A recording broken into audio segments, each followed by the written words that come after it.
Y'all already know that Houston's original neighborhood downtown is for everyone, and it is poppin' in August with Downtown Houston's Plus most popular events in Market Square Park and Trebley Park, like Blanket Bingo, Movies Under the Stars, the Summer Trivia Series, and Beats and Flow Yoga. You can also enjoy cool treats at these night events from their Market Square Park farmers market vendors and Toot Suite in Trebley Park. Learn more about these great events at downtownhouston.org. Downtown Houston, get energized and revived.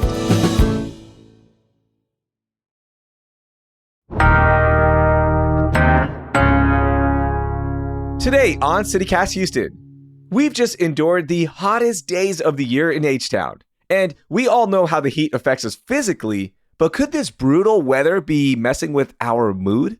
To help us understand the unexpected toll Houston's increasingly hot summers can take on our mental health, I'm joined by Dr. Asim Shah, Chief of Psychiatry with Harris Health and Taub Hospital.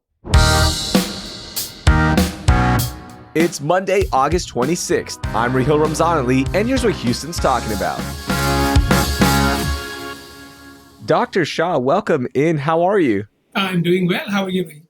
I'm doing okay. You know, it is hot outside and just trying to stay cool like everyone else in the city. And before we get into the very technical stuff about what exactly is happening when it comes to our mood and mental health with the heat, I got to ask you, how do you stay cool during these long, hot summer days?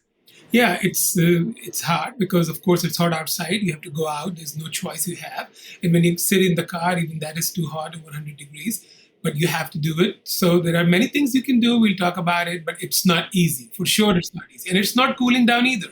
Yeah, that's the other thing, right? Like we're all looking and waiting for that one cool front, quote unquote, right? So we can kind of get back outside and enjoy this Houston weather, but it is so hot. Now, I hinted at this, right? Like, how is this going to impact our mood? But first, I want to start with, I think about winter, right? It's cold out there. It gets darker earlier.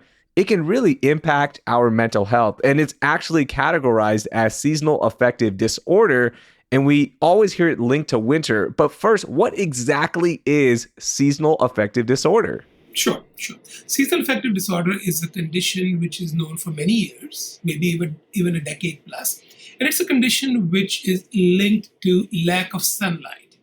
So lack of sunlight causes seasonal affective disorder. And you can think about it in areas where you have shorter days, and it happens in those areas. And it happens in winter months. What happens? You get sad, you get depressed, you get dysphoric, and you lose motivation to do things. And it lasts only in those months of each year. And then it goes away. When sun starts coming, it goes away. And it's almost a yearly thing in certain people. And they may or may not get medications during those months. But it's only in those months of the year in certain areas of the country. Has been known phenomena for many, many years. So that's seasonal affective disorder. Yeah, and you hinted at it, right? Like it only happens during those months. And actually during those winter months, you know, for me, I love being outside and the excitement of better weather that is going to come with spring and the summer. You know, you get to jump in the pool, you go to the beaches, you travel, and so much more. That excitement is like what keeps me going. But there's new research now which is finding that people are experiencing seasonal affective disorder during the summer as well. What is happening? Why is that? Right. We've always thought that seasonal affective disorder is in the winter month. But in the last few years, as we see that it's getting more hotter and hotter and hotter every year, we are finding out that during these extreme hot months with extreme sun, we are also finding some mental health changes, mood changes, anxiety changes in people in the months of June, July, August, or May, whenever we see excessive sun. In the past, we used to think lack of sun, but now we know that even too much sun causes problems. What are those problems? So those problems are slightly different than the typical seasonal affective disorder you see in the winter months. How different they are? They may not present as typical dysphoria, typical depression. They present as more irritability, anger, fatigue, mood swings, snapping, or getting upset easily. So those kind of mood changes, as opposed to getting completely withdrawn or getting sad or dysphoric. Again, mood changes, again, getting anxious, but slightly different than what we see in the winter months. And this is again because of the serotonin changes in the brain. We see that. So is this an actual clinical diagnosis, or is this just something to watch out for, right? Because when you think of excessive heat and mental health, it's something that we haven't thought of. So is this an actual clinical diagnosis now? Not yet a DSM-5 TR clinical diagnosis. What is DSM-5? DSM-5 is psychiatrist's diagnostic manual. So not yet in that. Maybe in the next iteration, perhaps, but not yet there. But yes, we see it. We see changes in the mood in summer, and we even see more visits, and we can talk about that in a minute, in the hospital. And so during these months, absolutely it is seen. Yes. But in terms of diagnosis, not yet an official diagnosis. Should it be a clinical diagnosis? In our field, we make a clinical diagnosis of symptoms when the symptoms become to the point that it causes functional impairment. Is this causing functional impairment to people? It is causing some impairment to the point that, okay, let's talk about statistics. During summer month, we are seeing more emergency room visits because of mental health reasons during summer months. And what we are seeing more is about 8 to 10% more visits in the emergency room because of mental health reasons during summer months. Like I work in Taub, we have a psychiatric emergency room. The number of patients coming to see a psychiatrist has increased about 10% plus in these months. We are seeing that. So that is a problem that's causing functional impairment. So the question that should it be a diagnosis, if it continues to be what is happening, yes, it should qualify for seasonal affective disorder summer variant, or the other one will be called winter variant. This will be summer variant. So yes, it could be a qualifier for a diagnosis. So we've always heard this with winter, right? As we've already established. When did you start noticing this trend that we're seeing an increase during the summer months? Like when did you find this out? We started seeing this 3 years ago, more so. The phenomena have been there a while, but the heat, if you think about it, the more hotter months or so, it started 2 or 3 years ago more so. And it's increasing every year. It's not decreasing. The trend is not decreasing. Global warming is happening everywhere. Climate change, all those things people are paying more attention to it in the last 3 years. And this is perhaps the third year that we are noticing it more and more. And more studies are being done, and this is more on the horizon of being noticed. So it's been a pretty intense heat wave this August, right? So what happens to us when it gets really hot outside? What are some of the behaviors, again, that start popping up more, or signs our listeners might be experiencing seasonal affective disorder or summer SAD, which also just makes me sad saying it? Again, it's not yet classified as summer SAD, but we are talking about it as it's summer SAD. It's not an official diagnosis yet, as I mentioned. But the symptoms of these changes are fatigue, irritability, anger, mood swings, snapping out, and people just kind of argue with each other a lot more so than normal. Those are some of the common things. And also anxiety symptoms, getting worried about things, getting anxious, getting nervous.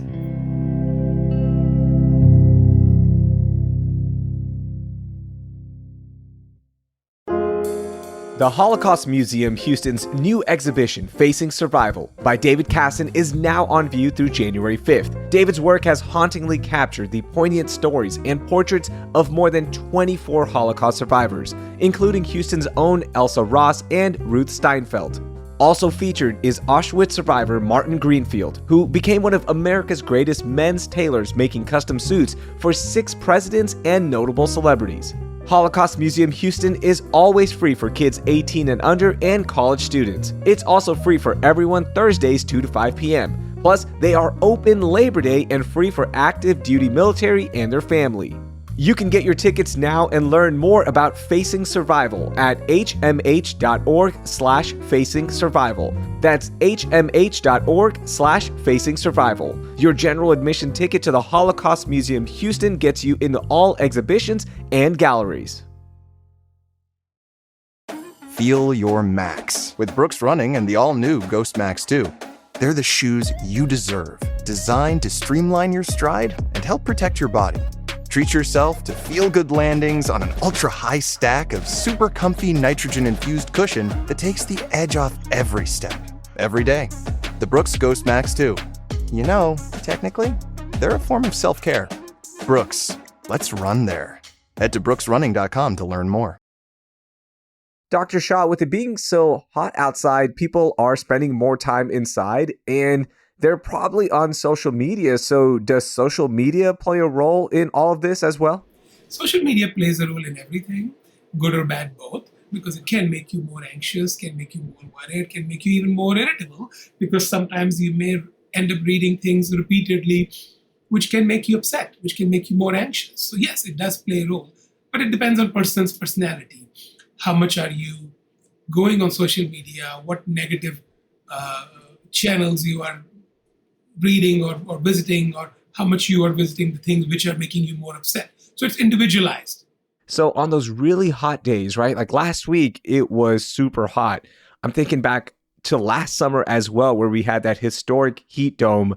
On those 100-degree plus weather days, are you seeing an increase in ER visits due to mental health? Yeah, all those hot months we are. Absolutely. Oh, wow. Yeah. If you look at our ER data, this month, last month, has been the busiest in the last almost 20 years for mental health visits. How worried are you? Because it seems like it is getting hotter and hotter, right? Climate change is real, and this is just another impact or fallout from climate change. It is not only worrisome, but there is another thing, which is that the trend of this hot weather is completely changing. It used to be that August used to be the hottest month in Houston. It changed to May, June, and now we are back in August and still it's hot. So there's no end to it. You cannot predict when it's going to start, when it's going to end. So there is no prediction of this hot weather anymore, when it's going to start, when it's going to end. And that's another worrisome thing, because you cannot plan. It will be good if you know when it's going to come. It used to rain a lot, but I think the rain has also decreased a lot than it used to happen. So yes, it is definitely a worrisome phenomenon. I know you're still researching this, and we're still pretty early in figuring out like just how this is going to impact so many Houstonians. But are we ready to handle the amount of potential cases we could see in Houston with mental therapists? Are they prepared? I'm a person who's always positive minded, okay? So I always see glass as half full as opposed to half empty. So if you ask the same question for somebody else, perhaps the answer may be different. But my answer usually is always on the positive side. Houston is blessed to have the largest medical center. Houston is blessed to have the largest network of healthcare providers, which includes mental health clinicians, professionals also. So yes, on a bigger scale, we have a lot of professionals who can handle this. But on a minute scale, even these lot of mental health professionals may not have availability to see you next day and next week, next month. A lot of these providers are cash providers. So yes, there are individual challenges. But on a bigger scale, we are decently equipped to handle it. But on a minor scale, we may not be, because there are individual challenges of insurances. But on a bigger scale, we are decently okay, better than some other states. Let's talk solutions, because in the winter, I've heard people can buy a lamp for light therapy, but in the summer, we really can't turn off the sun. We can't make it that much cooler outside, right? And some people have to work in the heat or don't have AC as well. Are there any treatment options right now to help us combat this? Of course, the first thing is, if possible, don't go out in heat. Again, easier said than done. If you have to go out, you have to go out. But if you are out in heat, try to use a hat which covers ultraviolet rays. And there are many available. They're very cheap. They're not expensive. Maybe even less than $10. Heat starts from your head. So try to cover your head. That's the first thing possible. Number two, try to hydrate yourself. Drink as many fluids. Just drinking water alone is not enough. Adding electrolytes to it is important, because when you are in heat, you lose electrolytes. You sweat, you pass your urine, and you lose electrolytes. So you need to drink Gatorade or lemonade or something like that, because you need sodium and potassium in your body. Otherwise, you can have cramps, you can be confused, all those things can happen. So wear a hat, hydrate, use some electrolytes in the form of Gatorade or whichever you want. So those are few basic things everybody can do. Then there are so many medications which interact with sun, and we miss that. So, for example, if you're talking about psychiatric medications, the most important psychiatric medication is lithium. Lithium is a mood stabilizer, very commonly used, but if you are out in sun a lot, it can cause impaired concentration in your body. So in that case, you need to check with the physician and maybe alter the dosage of lithium. Because if you're out in sun a lot, maybe you need a different dosage of lithium. If you're taking certain vitamins or certain antifungal or antibiotics, so better check with your physician. And the easiest thing is if you're taking a medicine, please check the bottle. There's a warning, a sticker warning on your bottle if it interacts with sun or going out in sunlight. So this next one is going to be kind of hard to answer for you, but I just want to know, like, what is that fine line of when listeners should get professional help versus, oh, look, I was out in the sun. I know I'm irritable right now, and I can just kind of ride this out. Like, what is that fine line? When should they get help? I think the answer is simpler than we think. Everybody can get irritable. Everybody can get fatigued. Everybody can get angry. If you feel that your anger, irritability, fatigue, or being upset is causing functional problem and it's causing problems with your peers at work or at home, and it's lasting and it's not going away, maybe that's the time that you need to talk to somebody. Whereas if it goes away and it's only short-lived, you may be okay. But if it stays and it's causing problem with your relationship at your work, maybe it's time to seek help. Earlier, you described yourself as a pretty positive person, and I get that sense talking to you. What do you do to help lift your mood and stay positive?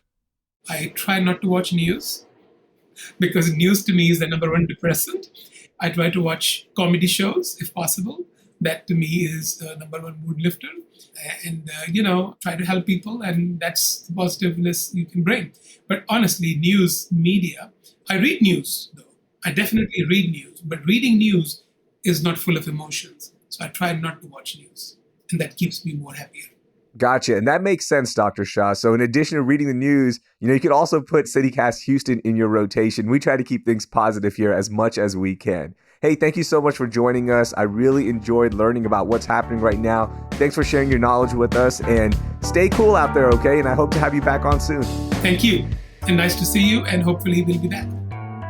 That was Dr. Asim Shah. Among his many titles and responsibilities, he's the Chief of Psychiatry and Director of Mood Disorder Research at the Harris Health System and Bentop Hospital. If you appreciated this episode, give us a rating and leave us a review wherever you listen to podcasts. And also, please share this episode with your favorite group chat. I know they're going to love it. You can also subscribe to our daily newsletter, Hey Houston, for events, news, and happenings around H-Town. Thanks.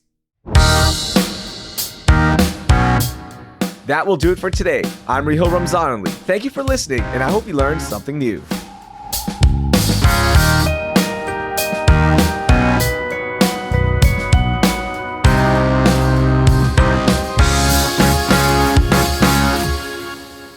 Oh, you don't have to answer it. I was just doing it for me. Yeah.